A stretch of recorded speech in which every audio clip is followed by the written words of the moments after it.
পাক রব্বুল আলামিন আমাদেরকে কি বলতেছে একটু মূল পয়েন্টে চলে আসি।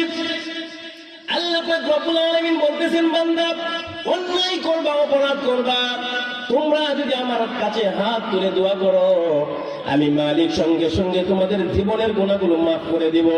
আল্লাহ পাক রব্বুল আলামিন বলেন, যখন বেশি অন্যায় করে ফেলবে তখন তোমরা তওবা করবে, কিন্তু তওবাটা এমন ভাবে হতে হবে, তওবাটা এমন ভাবে হতে হবে যেমন তুমি আজকে একটা অন্যায় করছো, এই অন্যায়টা যেন জীবনে আর না হয়। কিন্তু আমরা একটা অন্যায় বারবার করে তাও মালিক মাফ করে দেন। এরা দুনিয়ার মুসলমান, জান্নাতে যেতে চায় এমন কোন বান্দা নাই, সবাই জান্নাতে যেতে চায়। জান্নাতটাও যে খুব কঠিন তা নয়, জান্নাতটাও খুব সহজ।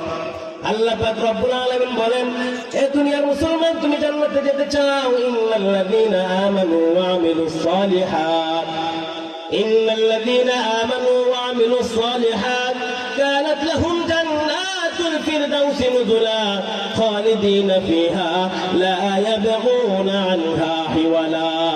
আল্লাহ পাক রব্বুল আলামিন বলেন, ইন্নাল্লাযীনা আমানু ওয়া আমিলুস সালিহাত।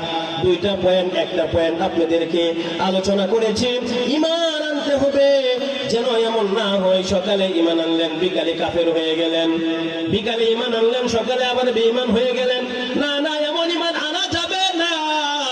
ঈমানটা এমন ভাবে আনতে হবে যেন ঈমানটা আপনি মৃত্যুর পরে কবর পর্যন্ত নিয়ে যেতে পারেন। কথা বলেন ঠিক কিনা? তাহলে ঈমানটা এমন ভাবে আনতে হবে, ঈমান আনার পরে আল্লাহ পাক রব্বুল আলামিন বলেন, যদি তুমি ঈমান না আনতে পারো, কিঞ্চিত পরিমাণ ঈমান নিয়ে যদি আসতে পারো, তাহলে আমি মালিক তোমার জান্নাত দিব। তবে শাস্তি দেওয়ার পরে জান্নাতটা কেমনে দিবেন, কেমনে দিবেন?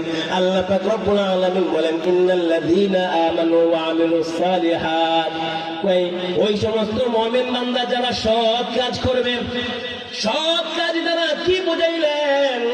সৎ কাজ দ্বারা শুধু আমল, আমল না, আমল তো আপনার জন্য আমার জন্য, এটা ফরজ করতেই হবে। একটা মানুষ যখন আপনাকে দায়িত্ব দিয়ে দিবে, দায়িত্ব দেওয়ার পরে এটা আপনার উপর ফরজ করতে হবে। আর যখন আপনার উপর কোনো দায়িত্ব দেওয়া হবে না, ওই দায়িত্বটা যখন আপনি পালন করবেন, তখন এই ব্যক্তিটা আপনার উপর খুশি হয়ে যাবে, আমি তারে দায়িত্ব দেই নাই, তারপরে আমার কাজটা করে ফেলছে। কথা বলেন ঠিক কিনা? আর যদি দায়িত্ব দেওয়ার পরে কাজ করে, তাহলে সে বিনিময়ের কারণে করছে।